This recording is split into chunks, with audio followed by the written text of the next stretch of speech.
Three people, three ordinary nights, three moments when the darkness in the corner turned out to be something far more real than imagination. My name's Derek, and getting my own place was always the dream. Growing up, my household was chaotic. My dad drank too much on weekends, and my mom wasn't much better. We clashed constantly. By the time I was in high school, I knew I needed out. I couldn't even imagine bringing a girl home to that environment. So when I turned 19 and started community college, I threw myself into finding somewhere affordable. Zillow, Facebook Marketplace, Craigslist, I checked them all daily. When I finally found a place that looked promising, I went to see it immediately. The layout matters here, so I'll describe it. You walked into an open living and dining area. The kitchen was adjacent, separated by a partial wall. A hallway led to the single bedroom with two closets along the way. One I used as a pantry, one for storage. The bathroom sat between them, and at the end was the bedroom. It was generously sized, easily fit a queen bed, a couple dressers, and a TV. I was sold, affordable and mine. I moved in the next month. Life was fine, peaceful even. Fast forward a few months. I went out with friends one night and ran into some girls we knew. One of them, I'll call her Sammy, ended up coming home with me. We'd known each other through school, but never hung out like this. We drank, watched a movie in the living room, nothing more. She wasn't ready for that on a first hangout, and I respected it. Eventually, we moved to the bedroom to finish the movie, and somewhere in there, we both passed out from the alcohol. The next thing I knew, I woke to footsteps in the hallway. Still the middle of the night, I looked beside me. Sammy was gone. I jumped up and saw her in the living room, quietly gathering her stuff from the couch. She was trying to slip out to avoid morning awkwardness. I got it. I didn't say anything and went back to bed. Heard her walk out the front door. Called her name just to confirm. No answer. She was gone. I drifted back off. Maybe an hour passed, then something loud woke me. I shot up in bed, heart pounding, called out Sammy's name again. Nothing. I was honestly too scared to get up and check, so I did something weird. I texted her, asking if she was still in the house. Pathetic, I know, but I was genuinely terrified in that moment. I looked at my bedroom door, still open. I'd been too lazy to close it after she left, still a little drunk from earlier. And that's when I felt like I saw something wrapped around the door frame. My breathing went shallow. I can't believe I had the nerve to do this, but I swiped down on my phone, hit the flashlight button, and pointed it at the door frame. There were two hands wrapped around it. As if responding to being seen, they tightened and pulled back out of sight. The scream I'd been holding finally tore out of me. I was yelling, "Get out!" over and over, pure animal terror. By the time I got up and flipped on the light, the hallway looked empty. I checked the closets, the bathroom, clear. Moved to the living area, kitchen, no one. I even checked under tables, inside cabinets, nothing. I ran to the front door and locked it. But here's the thing, I never heard the front door close after Sammy left, and yet no one was there. I called Sammy until she picked up, tired and confused, asked if she'd come back. She said she left a while ago. I apologized, hung up, called my best friend, woke him up, explained everything. He said I was sleep-deprived and still drunk, probably had a waking hallucination. It kind of made sense. I laughed it off, apologized for waking him, went back to my room, locked the door, and eventually fell asleep. Next morning, I searched again. Nothing. Clear. Went about my day. But at some point, I thought back to those hands, walked to my bedroom and examined the door frame. My heart stopped. There were fingerprints pressed into the wood exactly where I'd seen them. I took a picture, still have it in my cloud years later. It wasn't a hallucination. I called my dad for advice. He called me an idiot for not locking the door, but said if nothing was stolen, take it as a lesson. He wasn't wrong. I don't know who came into my apartment that night or why they chose to do the creepiest thing possible. When my lease was up, I moved and never looked back. The things you convince yourself aren't real leave the deepest marks. My parents' house never really felt like a parent's house, not in the normal way. My dad traveled constantly for work. My mom was always out with friends or staying at my aunt's house. From the time I was 16, I basically lived alone most of the time. Ate dinner alone, watched TV alone, spent entire weekends as the only person in the house. Only child. I think my parents realized after having me how much they valued their freedom. When I was younger, I loved it. Freedom. Could do whatever I wanted, bring friends over, talk to girls without embarrassment.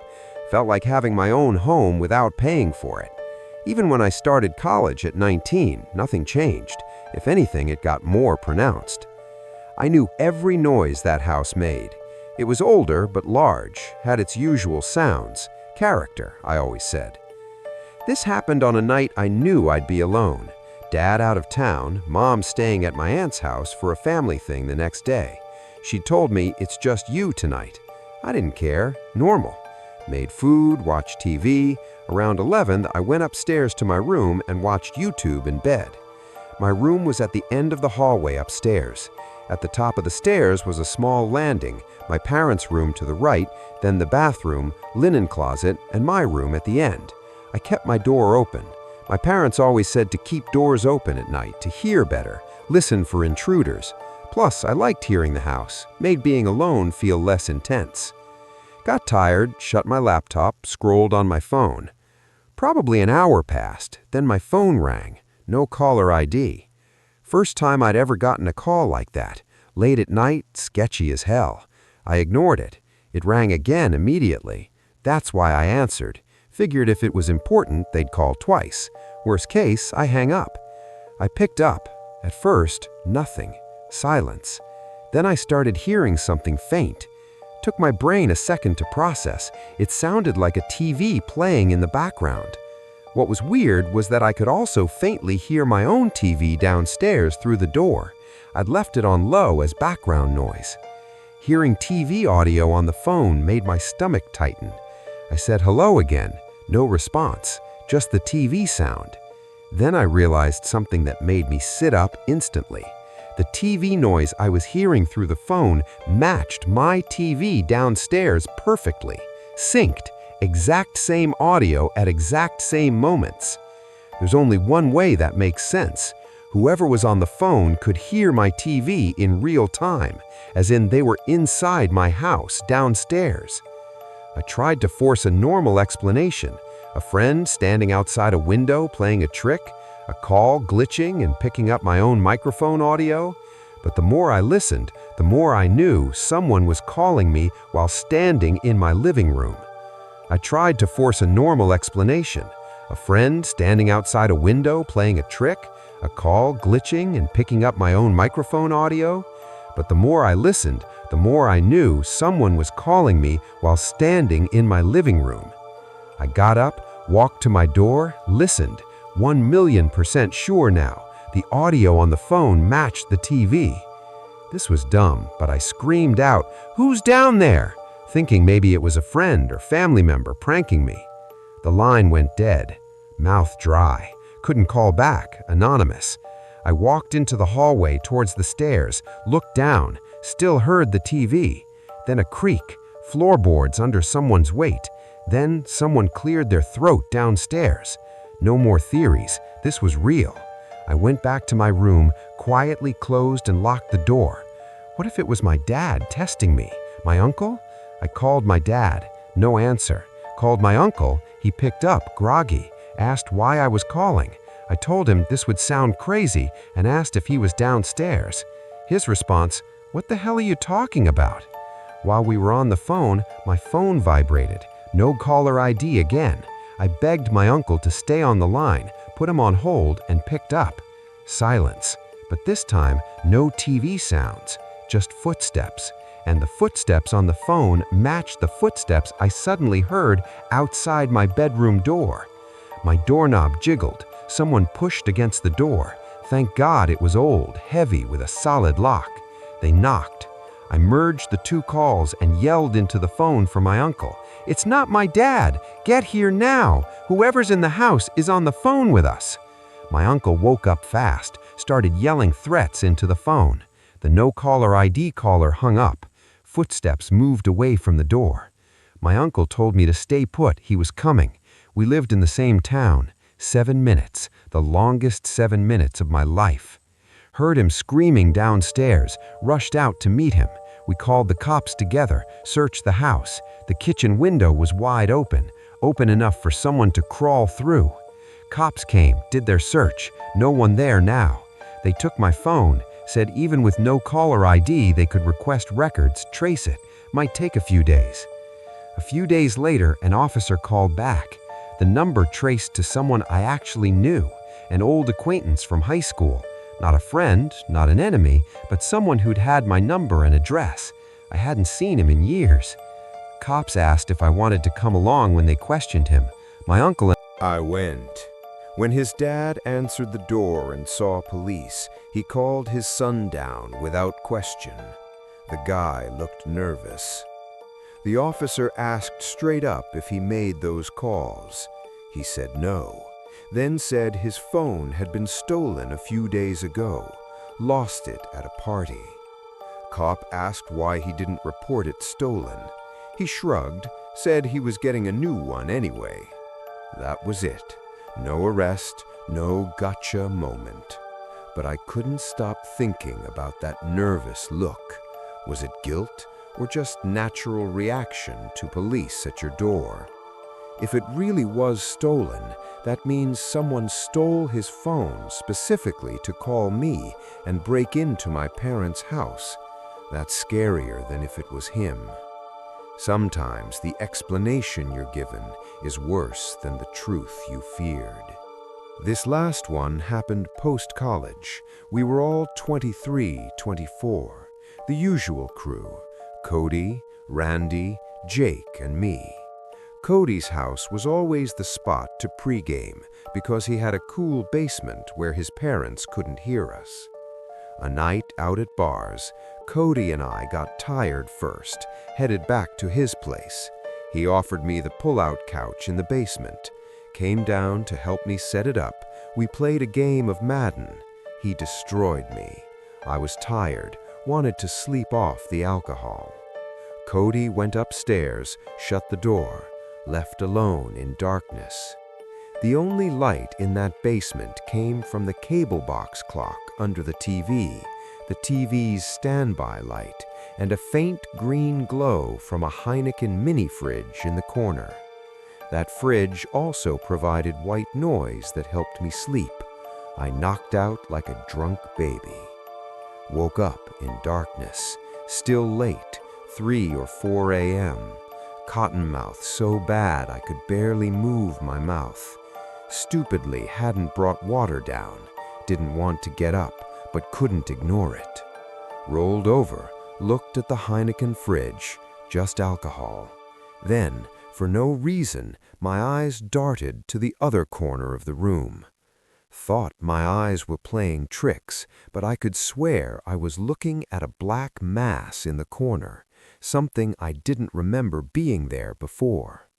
I waited for my eyes to adjust, expecting it to be a coat rack or something. But the longer I stared, the more I realized it was moving. It was a person. The restraint it took not to scream was insane. Too tall to be Cody, I had to get out without panicking. After a tense minute, I sat up, fake yawned, stretched, pretended I didn't notice, started muttering to myself about not bringing water down, anything to seem oblivious. I got up, walked closer to the stairs and closer to that figure in the corner. Most tense moment of my life, turning toward the stairs, hoping I wouldn't get grabbed. Started climbing, didn't run, took it slow, normal. About halfway up, I glanced back down.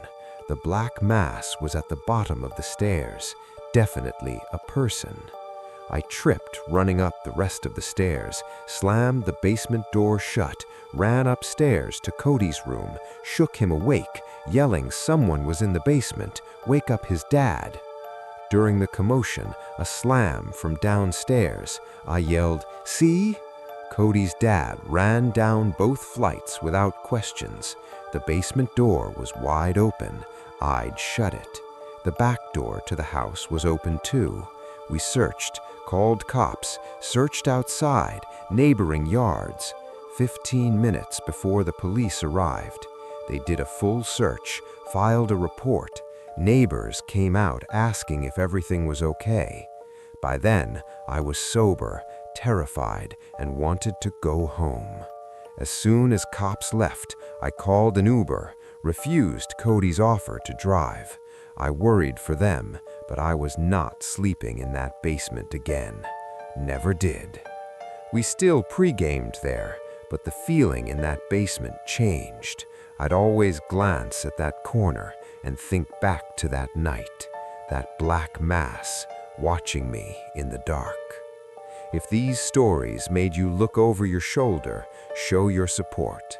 Leave a like on this video right now and subscribe to Winds of Thought. Your engagement keeps these stories alive. Stay aware. You never know what's watching from the corner.